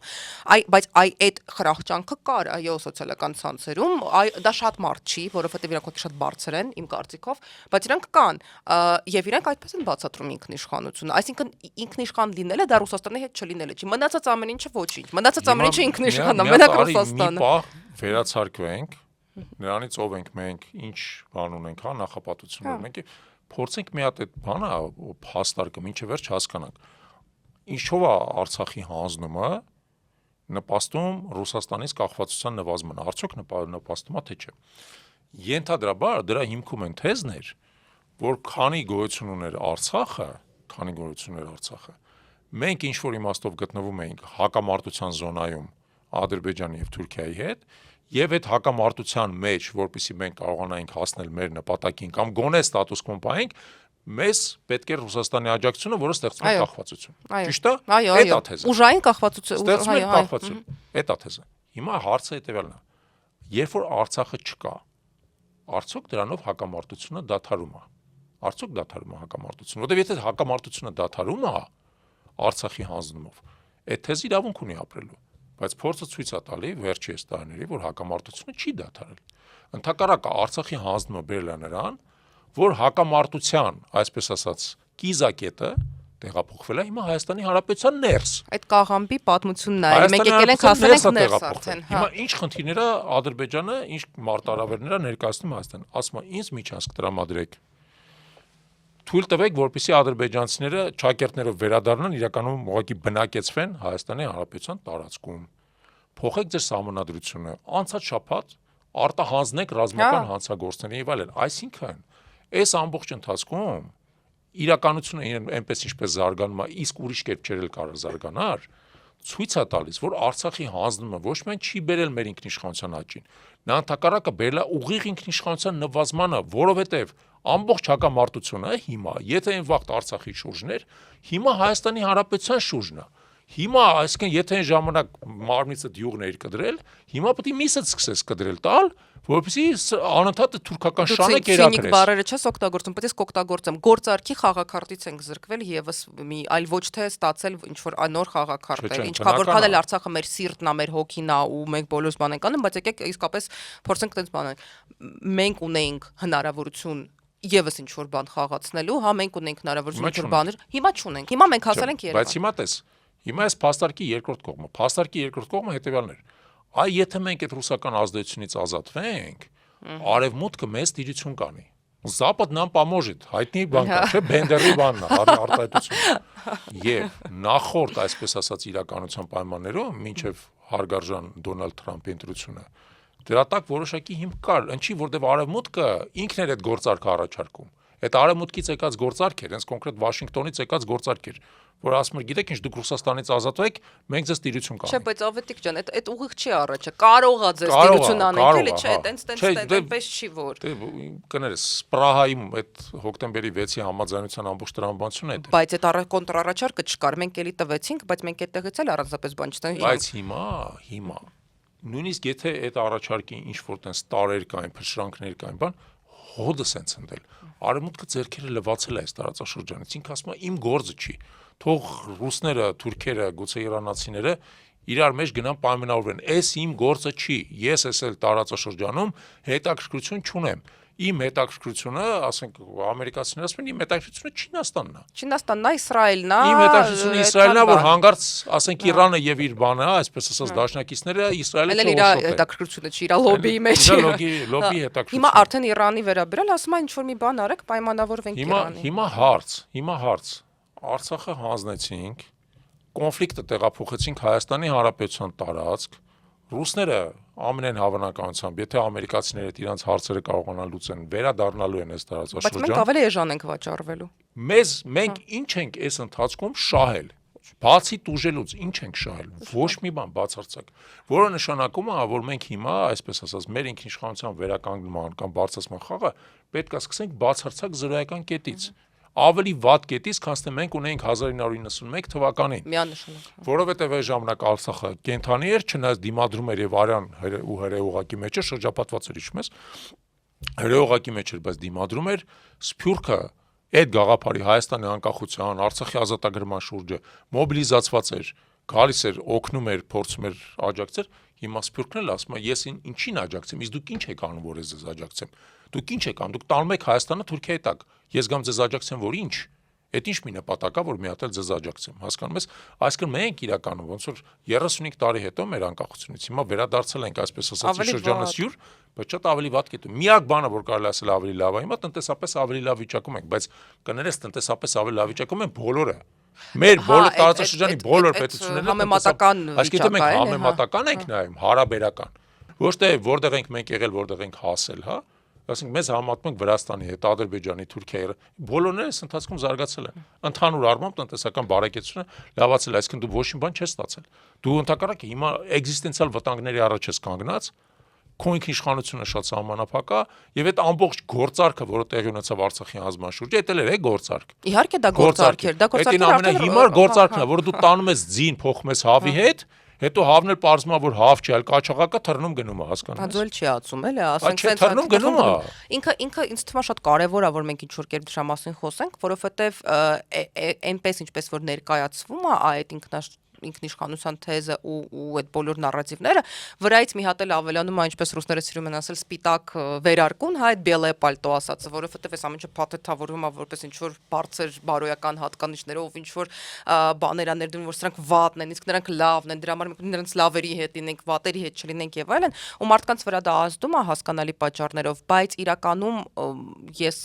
միշտ գալիս եմ նրան, ինչ միշտ ճիշտ ասած ասում եմ, ամեն ինչն էլ գործարք է, մեծ տիրությունների համար ամեն ինչը գործարք է, փոքրերի համար էլ պիտի գործարք լինի, ու քո գերխնդիրը ինքնիշխանության տեսանկյունից այնա, որ դու քո գոյությունը չդառնա երկու մեծի իրար մեջ պայմանավորվելու գործարքը։ Այդքան բան, ու այստեղ դու պիտի հասկանաս, էլ ինչեր ես առաջարկում, էլ ինչեր ես ստեղծում, ու ինձ թվում է, որ դժվար, բայց այո, ինձ թվում է, որ մենք պոտենցիալ ունենք ինչ որ բաներ ավելացնելու։ Ես փորձեմ ասել իմ կարծիքով ինչ ունենք մենք, բայց իմիջիայլոց եթե սենց գնա 5 տարի չենք ունենա դրանից ոչ մեկը, որովհետև այն ինչ որ մենք ունենք հիմա 5 տարի առաջ ավելի էր։ Պակասել է այս ընթացքում։ Այսինքն դու պետք է կարողանաս այս ընթացքը շրջես, որպեսզի այս ամեն ինչը այս կետից կարողանաս ավելացնես, եւ դա առանցքային է, դա հիմա ամենակարևոր խնդիրն է։ Ինչ ունենք մենք։ Մենք ունենք օրինակ բավական, այսպես ասած, մարդունակ ժողովուրդ ընդհանուր առմամբ, որը քանի հատ պատերազմ է կրվել։ Հիմա իր մարտունակությունը ջարդվել է, պարտությունից հետո անընդհատ հոգեբանական ճնշմամբ, շանտաժով, ահաբեկչությամբ պետության կողմից նույն ժողովրդի նկատմամբ, հա, անընդհատ հիմնավորելով, որ այս ժողովուրդը չի կարա կռվի, վերջ միակ իր բանը, բայց դու ունես այդ կռվող ժողովրդին։ Դու պետք է մտածես այդ կռվող ժողովրդի մեջ մարտական ոգին ոնց ես վերականգնում, կազմակերպվածությունը ոնց ես վերականգնում, նպատակի շուրջը համախմբվածությունը ոնց ես վերականգնում։ Առանցքային խնդիր է, որովհետև եթե դու նայում ես այս ամբողջ տարածաշրջանում, ի վերջո շահում են նրանք, ովքեր ունեն կռվող ժողովուրդ, Իսրայելի մասին ենք խոսում։ Կներես, Իսրայելը մեզանից 2 անգամ շատ բնակչություն ունի, բայց իր բանակը մեզանից 5-6 անգամ է մեծ։ Կռվող ժողովրդի հաշվին, հա։ Ու ապացուցել են բազմաթիվ անգամ։ Ու ապացուցել են բազմաթիվ անգամ կռվելով, հաղթելով, կամ նույնիսկ երբ որ չեն հաղթել, վերջում մեկը հաղթել են։ Այսինքն պարտությունը ինչ որ իմաստով աբսորբցիա անելով, բայց գնա վերջում հաղթելով, ոնց որ եղել է 73 թվականին Յոմ Կիպուրի պատերազմը։ Դե բայց դա Առաջի շաբաթը պարտվում էին, հետո հաղթեցին, բայց միևնույնն է, հետո հասկացան ինչի sense վատ գնաց, այսինքն խորանալը։ Երկրորդը, առաջինը կռվող ժողովուրդն է, երկրորդը արդեն ասացի, ունենք սահմանային ռազմարտությունաբերություն։ Այդ սահմանային ռազմարտությունաբերությունը պետք է զարգացնել, դրա մեջ պետք է անել շատ լուրջ ներդրումներ եւ ֆինանսական, եւ կառավարչական, եւ ռազմավարական։ Մեր պետությունը ընդհանրապես ասած իր ռազմարտությունաբերությամբ չի զբաղվում։ Մեր պետությունը արդեն քանի տարի է իր ռազմարտությունաբերական բյուջեն քրոնիկ թերակատարում է, 25%-ով է կատարում։ Հաշտաշա ահավոր տխրթիվ է, հա, բայց այդ պատճառ ունի, այդ իրանց նույնպես եմ ասում, ապաշնորության եւ թշնամական ընդհանուր վերաբերմունքի արդյունք է։ Դու ունես տարի տարվա վրա միջոց ես հատկացնում, չես ծախսում։ Չեն ուզում ծախսեն։ Չեն ուզում, չեն կարող։ Չեն ուզում, իրականում, հա։ Երրորդը, դու ընդհանուր առմամբ ավելի մեծ հաշվով ունես բարձր տեխնոլոգիական սեգմենտ, որը այս երկրի ամենակարևոր առաջատարն է։ Հիմա դու հարցրա ինչքան լավ սովորող երեխա կա, ուզում է այդ ոլորտում աշխատի։ Ինչի որտեվ դա միջազգայինորեն ինտեգրված է, իր մեջ ստեղծված հավելյալ արդյունքը մեծ է, կարիերային հնարավորությունները ավելի հետաքրքիր են եւ այլն։ Պայմաններն են լավ, ցիվիլ են, մի խոսքով հազարատ բան կա, որ իրան ավելի շահական է։ Ուրեմն դու պետք է դա տասնապատկես, դա քո էկոնոմիկայի լոկոմոտիվն է, դու պետք է դա տասնապատկես։ Որպեսզի տասնապատկես պետք է հասկանաս խոչընդոտները հետևողականորեն, խոչընդոտները վերածել, որ լոկոմոտիվը գնա։ Բայց ասենք այդտեղ տասնապատկես ու դարձնես իրան ոչ թե ծառայությունների արտահանող, ոնց որ հիմա մեծ մասն է այդ ոլորտի, այլ ներսում, հա, ուրիշ կերպ չես էլ կարա, պրոդուկտ ստեղծող։ Հա։ Ճիշտ է, բայց այդպես որպեսզի այդ դրա մասին շատերն են խոսում, որպեսզի ընկերությունը ծառայություն արտահանողից դառնա պրոդուկտ ստեղծող, իր ներսում այդ կարողությունը պետք է առաջանա։ Ինքը պետք է իր ներսում պետք է ունի կարողություն այդ պրոդուկտը հասկանալու, այդ պրոդուկտը երևակայելու, այդ պրոդուկտը սարքելու, այդ պրոդուկտը սպառողին հասցնելու, այդ սպառողը այստեղ չի հասկանում, այստեղ Հայաստան այդքան էկոնոմիկա չկա։ Եթե պաշտպանության նախարարությունը ադեկվատ վիճակում կլիներ եւ ստեղ, հա։ Բայց քաղաքացիական իմաստով, հա։ Քաղաքացիական իմաստով դրա սպառողը դուսն է։ Այս վերջերս իմ ընկերներից մեկի հետ էի խոսում, որը այդ ոլորտում երևի ամենամեծ հաջողության հասած անձանցից մեկն է, հատուկ անունը չեմ նշում, բայց այդ ընկերությունից մեկն է, որը պրոդուկտ է արտադրում, ու շատ լուրջ պրոդուկտ է արտադրում։ Ինքը գիտես ինձ ինչ է ասում։ Ասում է, երբ որ ես այստեղ Հայաստանում նստած եմ, ես չեմ կարողանում իմ պրոդուկտը զարգացնել, որովհետև իմ պրոդուկտի սպառողը հիմնականում Միացյալ Նահանգներում է, ես պետք է անընդհատ իրանց հետ շփվեմ, որպեսզի կարողանամ այդ պրոդուկտը զարգացնեմ։ Ուրեմն դու պետք է կամուր սարքես այստեղից Միացյալ Նահանգներ։ Ապահովես իրանց շփումը։ Կներես մեր վրա օրինակը բերեմ։ Ես պետք է լինեմ այստեղ այդ պրոդուկտը սարքեմ, դու պետք է անես այնտեղ այդ պրոդուկտը նախագծես։ Նախագծես, տա սարքեմ, նախագծես, տա ու այդ ցիկլը շատ արագ պետք է լինի։ Մենք ամեն օր իրար հետ պետք է խոսանք, ու ես ինչ-որ փոփոխություններ պետք է հնարավոր է։ Հնարավոր է։ Այդ ընկերությունը դրա օրինակն է։ Այդ ընկերության կապիտալիզացիան շուտով կհասնի $1 միլիարդ։ Հայաստանում ստեղծված ընկերություն, հասկանում ես, հնարավոր է։ Բայց որpիսի այդ ձևի ընկերություն լինի Հայաստանը ոչ թե մի հատ, երկու հատ, այլ 100 հատ, հիմա 3 հատ կա։ Այդ իմ ասած ընկերությունը դրանցից մեկն է, ասենք թե։ Բայց որpիսի 100 հատ լինի, ֆունդամենտալ փոփոխություններ պետք է տեղի ունենան այստեղ, շատ մակարդակներով, պետության, հասարակության, կրթության, գիտության, դաստիարակության մակարդակով։ Ասենք մարդը պետք է ուզենա հասնի $1 միլիարդ կապիտալիզացիա, հասկանում ես, իր գիտակցության մեջ այդ միլիարդը պետք է լինի, եւ այդ միլիարդը ոչ թե թիվ է, Դա պրոստը մտածելու ձև է, մտածելու ձևը մարդը ոնց է մտածում։ Նույնիսկ այդ փողային արժեքով չէ միայն, մարդը պիտի ուզենա շատին հասնի, մարդը պիտի ամբիցիոզ լինի, հա, հիմա այդ ամբիցիան կբերի միլիարդ դոլարի, թե այդ ամբիցիան կբերի դիրքի ու փողի թե ինչին, բայց մարդը ինքն ընդհանրապես պիտի ամբիցիոզ լինի։ Մենք լավ չենք մեծացնում ամբիցիոզ մարդկանց, էլի այդ տեսանկյունից, ինչ ճիշտն է։ Ինձ թվում է լավ ոլորտներ էին, իսկ ուրիշ ինձ թվում է, որ հետաքրքիր է նաև մեր դիրքը, որովհետև չնայած մենք միշտ բողոքում ենք մեր աշխարհագրական դիրքից, բայց մենք իսկապես ինչ որ sense հետաքրքիր չեմ ուզում խոչմերուկ բառը ասեմ, որովհետև այդ բառը արդեն բոլորի նյարդերին ազդում է, բայց մենք իսկապես մոտիկ ենք եւ արևելքին եւ որոշակիորեն արևմուտքի հետ կապեր կարող ենք ունենալ եւ հյուսիսին, ընդ որում մենք սովոր ենք խոսել, մեզանից շատերը սովոր են խոսել արևմուտքին հասկանալի լեզվով, բայց դրան զուգահեռ մենք հյուսիսը գիտենք, մենք արևելքն էլ գիտենք, ունենք այդ սփյուռքը, մենք կարող ենք լինել նաեւ մենք կարող ենք աշխատել նրա վրա, որ լինենք, այսպես ասած, բրոկեր որոշ գործարքներում, հա, մենք կարող ենք օգտագործել միգուցե մեր ազդեցությունը։ Ես հասկանում եմ, որ դա շատ դժվար է, եւ դա նաեւ պահանջում է, որ դու որպես պետություն կարողանաս անել կանխատեսումներ, թե ինչ է լինելու, որ դու կարողանաս նախապես աճացնել այդ բոլոր օղակները, որ դու պիտի կարողանաս տվյալներ հավաքել եւ այլն, դա դժվար է, բայց ես թվում է, որ դա կարեւոր թեմա է եւս, Հետաքրքիր թեմա է բարձրացնում, դրա մի քանի ասպեկտների մասին ասեմ, նաեւ իմ անձնական օրինակը տվյալ դեպքում կբերեմ։ Մեր լեզուն ամենահին հնդեվրոպական լեզուներից մեկն է, որտեղ նա ոնց որ հնդեվրոպական այսպես ասած ընտանիքից փոխվել է եւ ինչ որ իմաստով ինքնուրույն զարգացած լեզու է, բայց նա ունի մի հատ հետաքրքիր առանձնահատկություն։ Մնացած հնդեվրոպական լեզուների հետ նա բարձր համադրելիություն ունի։ Մենք հեշտ ենք սովորում համ անգլերենը, համ ռուսերենը, որը եւս հնդեվրոպական լեզու է, համ գերմաներենը, համ ֆրանսերենը եւ այլն։ Մեր լեզվական կարողությունը բնատուր կերպով նրա հաշվին, որ մեր մայրենի լեզուն հայերենն է, ավելի բարձր է, քան թե ուրիշ ազգերի։ Ավանդույթ էլ ունենք լեզու սովորելու։ Երկրորդը ավանդույթ ունենք։ Ճիշտ ես ասում։ Մենք 5-րդ դարից սկսած թարգմանչական շարժում ունենք ավանդույթ ուրիշ լեզուներ իմանալու, հայերը միշտ այս տարածաշրջանում եղել են ամենաշատ լեզու իմացող ազգը, որ միշտ գիտեր համ թուրքերեն, համ արաբերեն, համ պարսկերեն եւ այլն։ Հետո ռուսերեն, հետո եվրոպական լեզուներ եւ այլն։ Հիմա տես, լեզու իմանալը ոնց որ առաջին մակարդակն է։ Երկրորդ մակարդակը տվյալ երկրների մշակույթը հասկանալն է եւ մտայնությունը, մենտալիտետը հասկանալն է, որը լեզվամտածողություն եւ այլն։ Լեզուն դրա բանալին է, որպեսզի դու հասկանաս, բայց որպեսզի հասկանաս դու հավելյալ ջանք պետք է գործադրես։ Մի բան է դու ուղղակի ռուսերեն գիտես, մյուս բանը դու հասկանում ես ռուսը ոնց է մտածում, միջի վիճակագրական կամ հասկանում ես ոնց է ռուսական էլիտան մտածում, որ էլ ավելի բարդ է, որովհետեւ դու պետք է անընդհատ շփվես իրանց հետ եւ շփման միջոցով ճանաչողություն տեղի ունենա։ Իդեպ այստեղ ուղղակի օֆտոպ անեմ, մենք ունենք այտենց մի շարք ռուսալեզու, լրիվ ռուսալեզու արևմտամետ, այսպես ասած արևմտամետ, որ բացարձակ չեն հասկանում ոնց է Ռուսաստանը աշխատում, էլի, այդ դրա լավ օրինակն է։ Հիմա տես իմ դեպքում չի ուզում իմ օրինակը բերել, էլի, որովհետեւ երբ որ մենք խոսում ենք այդ այսպես ասած բրոկեր, ես երկար տարիներ բրոկեր եմ եղել հենց այդ իմաստով, ոչ թե մասնագիտության իմաստով, մասնագիտական ես խորհրդատու էի, գործարար կառավարման խորհրդատու էի, բայց ես գործարար կառավարման խորհրդատու էի խոշոր միջազգային ամերիկյան իր ցակումով ընկերությունում։ Կարող ես ասել որներ։ Մակենզիում, հա, դու գիտես դրա մասին, Մակենզիում, եւ ես աշխատում էի մեծամասնությամբ, ոչ միայն իհարկե, բայց մեծամասնությամբ ռուսական հաճախորդների հետ։ Արդյունքում ես իմ գործունեության բնույթով, ասենք Ամերիկայի, նաև Եվրոպայի եւ Ռուսաստանի միջև այդ անընդհատ այդ կապող օղակ էի։ Ես արևմտյան կոմպետենցիաները ներդրում էի Ռուսաստանի պայմաններում օգնելով ռուսական մետալուրգիական հիմնականում ընկերությունների զարգացմանը։ Եվ ես անընդհատ գտնվում էի այդ երկու բևեռների միջև եւ ես հասկացա հետաքրքիր մի հատ բան, որ ես այդ դերի մեջ ավելի օպտիմալ եմ, քան թե կլներ որևէ արևմտյան մարդ, որը ռուսներին չէր հասկանում, կամ ռուս մարդ, որը արևմուտքը չէր հասկանում, որովհետեւ պարզվեց, որ ես երկու կողմն էլ հավասարապես հասկանալով կարողանում եմ այդ երկու կողմ ավելի արդյունավետ կապեմ։ Հասկանում ես, իմ ամբողջ կարիերային հաջողությունը եւ այլն պայմանավորված էր առաջերտին դրանը, որ ես երկու կողմի համար էի ընդունելի։ Եվ դու հասկանում ես այդ երկու կողմը, նաև որ հասկանում ես, հա։ Այդ դու ասեցիր, ես Գյուլբենկյանին հիշեցի, որը եւս այդ դրանով է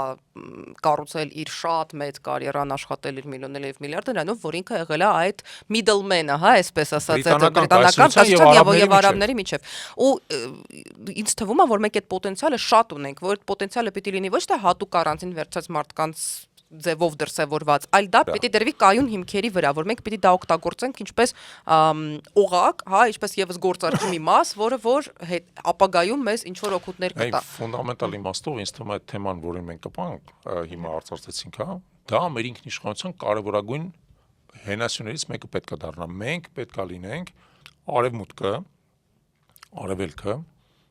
ու առնվազն մերձավոր արևելքը եւ հյուսիսը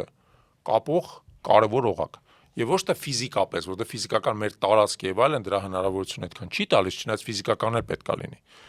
Բայց առաջին հերթին մենք պետքա լինենք այն, այսպես ասած, տարը, հա, այն բաղադրիչը, որը ինտելեկտուալ կապ է իրականացնում։ Իսկ ինտելեկտուալ կապը իրականացնելու համար քիչ է մենակ լեզուն իմանալ։ Ես խոսացի նաև լեզվամտածողության մշակույթ, դա էլ է քիչ, դրանք բոլորը անհրաժեշտ են, բայց դու պետք է հասկանաս նաև հնարավորությունները, որովհետև այդ ամբողջ կապը իմաստավորված է մենակ այն դեպքում, եթե դու մեղմ ասած այդ կապի միջոցով արժեք ես ստեղծում։ Ոչ թե պարզապես կապ ես, ստեղից ընդ նամակ ես տանում բերում, հա, ենթադրենք, այլ արժեք ես ստեղծում։ Իսկ որպեսզի արժեք ստեղծես, նաև պետք է ունենաս խորքային գիտելիք, դու պետք է հասկանաս, օրինակ, ինչ է տեղի ունենում հիմա Սաուդյան Արաբիայում եւ ինչ է տեղի ունենում օրինակ Ռուսաստանում, որը քեզ հնարավորություն է տալիս այդ երկու բանը իրար հետ կապցնելով արժեք ստեղծել։ Ես կասեի տեղի ունենալու, պիտի կանխատեսես, պիտի շատ կանխատեսես, կարողանաս շատ հեռու նայել։ Այդ նույնիսկ մեղմ ասած դա բարձրագույն պիլոտաժն է։ Դե բայց առանց դրա չի ստացվելու։ Որպեսզի դու նաև հասկանաս, ենթադրենք պայմանականորեն ուր է գնում Չինաստանը եւ ուր է գնում պայմանականորեն օրինակ Պարզ եմ ասում Եգիպտոսը, մտածես, ահա, քան որ Չինաստանում ցենց զարգացումներ են գնում, մենք արանք հիմիկ բանից սկսենք այս ինչ որ մի հատ թեմայի մեջ ներդրում կատարել, որը հետագայում մեզ հնարավորություն կտա Եգիպտոսում ցենց մի հատ դիրքի հասնել։ Կամ մեր Սփյուռքը պիտի լուրջ պետություն պիտի դառնանք այդ տեսանկյունից, կամ մենք ունենք ունենք մինչև հիմա Սփյուռք Սիրիայում, ու այդտեղ շատ տարբեր բաներ էին կատարվում վերջին 15 տարիների ընթացքում։ Կան որոշակի կանխատեսումները կամ գոնե ես չեմ ասում որ այդ կանխատեսումները պետք է 100%-անոց ճիշտ լինեն, սցենարներ գոնե գծելու հնարավորությունը թույլ կտար ինչ որ տեղերում այդպես մտնել ու ինչ որ բաներ անել, առաջարկ ունենալ։ Ես այդ ուղղությամբ մի թեմա էլ անանեմ արծարծեմ, որովհետև որպեսզի մենք կարողանանք այդ կարողությունը Հայաստանի տարածքում ձևավորենք, մենք մեղմ ասած երկու տարբերակ ունենք, հա։ Մենք կամ ըստեղ այդ սերունդը պետք է աճեցնենք, բայց դա առնվազն 20-30 տարվա ծրագիր է։ Դու այսօր եթե դա սկսում ես, որ պետք է սկսես ու մենք սկսել ենք արդեն նաև։ Սկսել ենք այդ ձևի մարդիկ պատրաստել, հա, բայց դա միևնույն ժամանակային մեծ հորիզոնի մեջ է սկսելու իր արդյունքը տալ։ Երկրորդ այդ մարդկանց պետք է ներմուծել։ Որտեղից ես դու այդ մարդկանց ներմուծելու։ Այդ մարդկանց առաջին հերթին պետք է ներմուծել հայկական սփյուռքի հիմնական օջախներից։ Կլինի դա Ֆրանսիան, կլինի դա Բրիտանիան, կլինի դա Միացյալ Նահանգները, կլինի դա Արգենտինան, Ռուսաստանի Դաշնությունը, թե նույնիսկ Լիբանանը, որտեղ Լիբանանն էլ է շատ նախաձեռնող երկիր է, այդ մարդկանց պետք է ներմուծել, որպեսզի իրանք այստեղ այդ կարողությունը ստեղծեն նախաձեռնողական, հա։ Հիմա ոնց կարաս այդ մարդկանց ներմուծես, եթե այդ մարդիկ բոլորը հաջողակ մարդիկ են, ամեն մեկ իր տեղում հաջողակ մարդ է։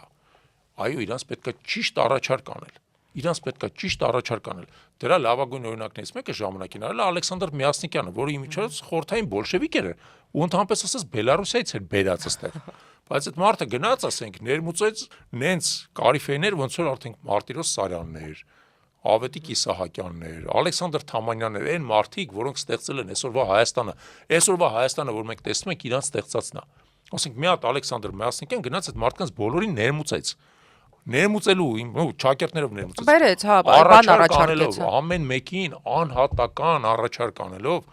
անհատակայպես շահագրգռելով։ Այդ նույն խնդիրը մենք պետք է դնենք։ Մենք չենք կարող այս պահին մասսայական ներգաղթ կազմակերպենք, բայց եթե մենք կարողանանք 10,000 նախաձեռնող, տաղանդավոր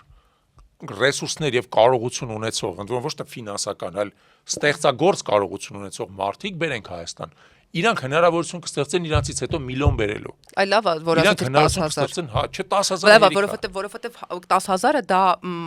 փոքր, բայց ոչ կետային լուծումն է։ Այ մեր մոտ անընդհատ ինչ որ կսկտուր կետային լուծումների փորձ է արվել, հիմա ոչ մի բան ինձ թվում է չի արվում։ Ու էդ էլ չի լինի։ Մենք պետք է նաև սովորենք համակարգային մոտենալ, համակարգային մտածել, կանխատեսումներով մտածել, մի քիչ ավելի մասշտաբ ունենալ։ Ու երբ որ մենք մասշտաբ ունենանք, այդ մարդկանց ունենանք այդ կանխատեսելու եւ նպատակադրում ունենանք, ստեղծենք այդ նպատակադրումը, մենք կհասկանանք որտեղ մենք կարող ենք այդ սուվերենության մեր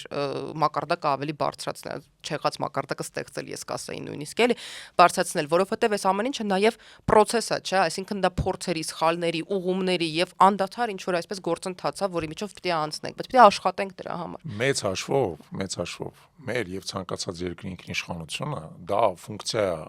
մի կողմից այդ երկրի աշխարհագրական պայմանների այս ինչ որ ստացել է այդ երկիրի այսպայն, բայց առաջին հերթին իր բնակչության եւ իր վերնախավերի ստեղծագործ պոտենցիալի եւ դրա ռեալիզացիայի միջոցների, ինչքան ավելի մեծ պոտենցիալ ունես, ինչքան ավելի